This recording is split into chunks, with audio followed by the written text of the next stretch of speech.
एक गरीब पंडित की कहानी दोस्तों आपके जीवन में बहुत बदलाव लाएगी। इसलिए कहानी को स्किप ना करके पूरी जरूर देखें। किसी गांव में एक पंडित रहता था। वैसे तो पंडित जी को वेदों और शास्त्रों का बहुत ज्ञान था, लेकिन वह बहुत गरीब थे। ना ही तो रहने के लिए अच्छा घर था और ना ही अच्छा लिए पैसे थे।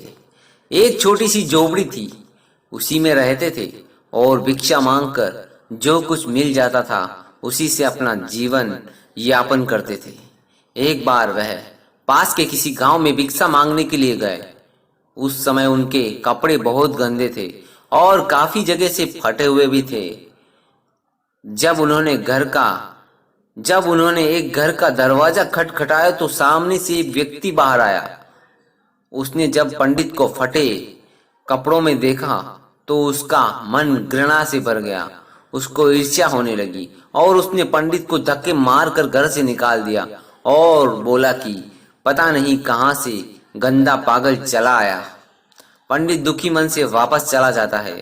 जब वह अपने घर लौट रहा होता है, किसी अमीर आदमी की नजर उस पंडित के फटे हुए कपड़ों पर पड़ती है और वह दया दिखाता है और पंडित को पहनने के लिए नए कपड़े दे देता है। अगले दिन पंडित फिर से उसी गांव में उसी व्यक्ति के पास भिक्षा मांगने के लिए जाता है।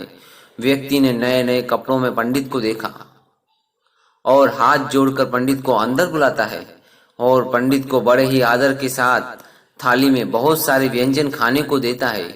पंडित जी ने एक भी टुकड़ा अपने मुंह में नहीं डाला और सारा खाना धीरे धीरे धीरे अपने कपड़ों पर डालने लगे और बोले लेखा लेखा, मतलब कपड़ों को ऐसा बोल रहे थे, ले खा ले खाना, ले खा ले खाना। व्यक्ति ये सब देखकर बड़े ही आश्चर्य से में पड़ गया।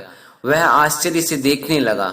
आखिरकार उसने पूछ ही लिया पंडित जी से कि पंडित जी आप यह क्या कर रहे हैं, सारा खाना अपने कपड़ों पर क्यों डाल रहे हैं। पंडित जी ने बहुत ही शानदार उत्तर दिया दोस्तों। उत्तर क्या था सुनिए। क्योंकि तुमने ये खाना मुझे नहीं बल्कि इन कपड़ों को दिया है। सुना दोस्तों क्या कहा, क्योंकि तुमने ये खाना मुझे नहीं बल्कि इन कपड़ों को दिया है, इसलिए मैं खाना इन कपड़ों को ही खिला रहा हूँ। कल जब मैं गंदे कपड़ों में तुम्हारे घर आया था तो तुमने धक्के मार कर मुझे बाहर निकाल दिया था। आज तुमने मुझे सांप और नए कपड़ों में देखकर अच्छा खाना पेश किया।